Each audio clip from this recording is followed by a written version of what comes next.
demandé pour le Liban, pour la paix au Liban. Donc c'est une demande de la communauté libanaise.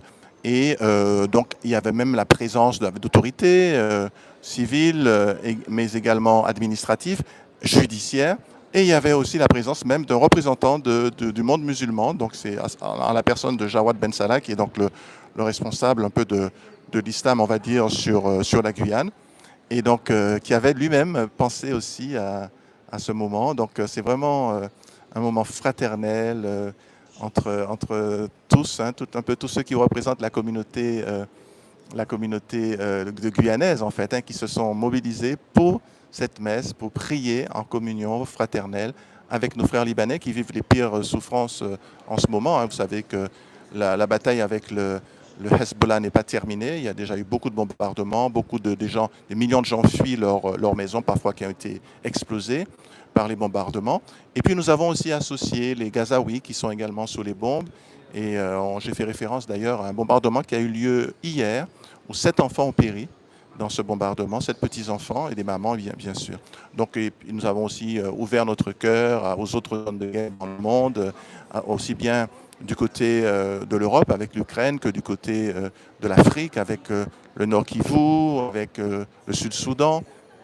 Et puis, nous avons étendu tout cela également aux événements douloureux du moment, hein, notamment le cyclone Chido qui est passé sur l'île de Mayotte et qui a causé des dégâts considérables qui sont aussi dévastateurs qu'un bombardement. Nous avons aussi pensé à nos frères d'Allemagne qui ont subi ce terrible attentat dans un marché de Noël. Donc on voit la contradiction entre Noël qui est censé être la paix pour les peuples, entre les peuples, et qui est l'occasion malheureusement pour un terroriste. Hein. Le terroriste a saisi cette occasion pour faire beaucoup de mal en fonçant avec un véhicule qu'il avait loué pour pouvoir faire beaucoup de dégâts dans la population qui était rassemblée pour ce marché de Noël. Nous avons étendu encore jusqu'à notre Guyane, bien sûr, avec la présence de nos migrants et notamment de certains qui sont dans une situation grave de précarité et qui sont sous la menace d'une expulsion alors que ils reviennent ici comme ils le font à chaque Eucharistie. Et à chaque moment, c'est un temps fort, et plus particulièrement aujourd'hui où nos cœurs étaient ouverts à nos frères qui souffrent. Merci Monseigneur. Bon, il y a eu quelques coupures, je suis désolée. Mais bon, on a entendu la fin de ce que vous nous avez dit. Merci encore. On se donne rendez-vous la semaine prochaine. Tout simplement. Enfin, cette semaine en fait.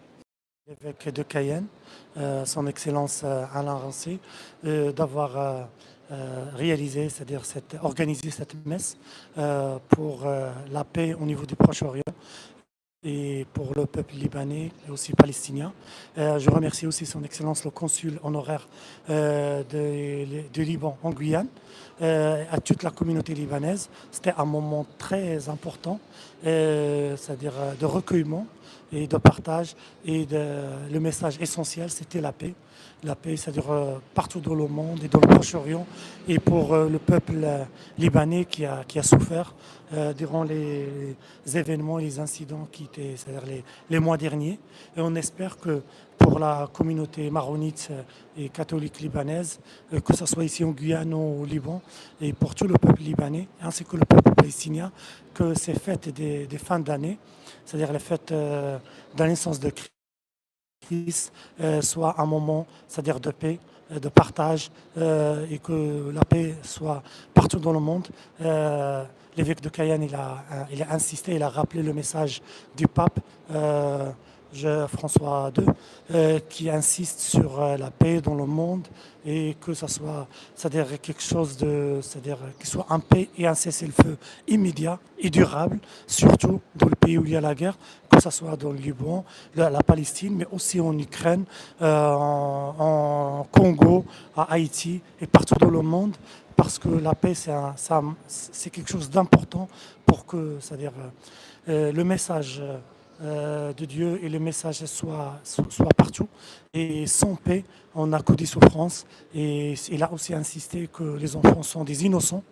ainsi que les femmes, et qu'il faut à tout prix épargner la société, c'est-à-dire la société civile et les enfants, et essayer, c'est-à-dire que nous, ensemble, qu'on soit main dans la main pour réaliser pour éparpiller, que ce soit partout le message de paix et de fraternité. Merci beaucoup, Jawad. Donc, vous avez entendu le président de l'association, qui est maintenant à côté de moi. Ah, il va se remettre devant. C'est pas grave. Le président de l'association des musulmans de Guyane, qui demande à ce que, bien entendu, nous travaillions main dans la main. Lui, il est très, très à cheval sur ça. Il travaille beaucoup dans ce sens-là. Il a fait beaucoup de belles choses sur le quartier de Montlucas. Et maintenant, il est avec nous. On a la chance de l'avoir avec nous. Et c'est comme ça qu'on va vous souhaiter un très beau dimanche. Et on vous dit à très bientôt sur les ondes de la radio Saint-Gabriel. Merci, merci Jawad. Et surtout, n'oubliez pas, sans paix, beaucoup de souffrance. Merci Christine, merci à la radio Saint-Gabriel. Merci aussi à la présidente fondatrice Romaine Assar et à tous les bénévoles qui font vivre cette radio guyanaise.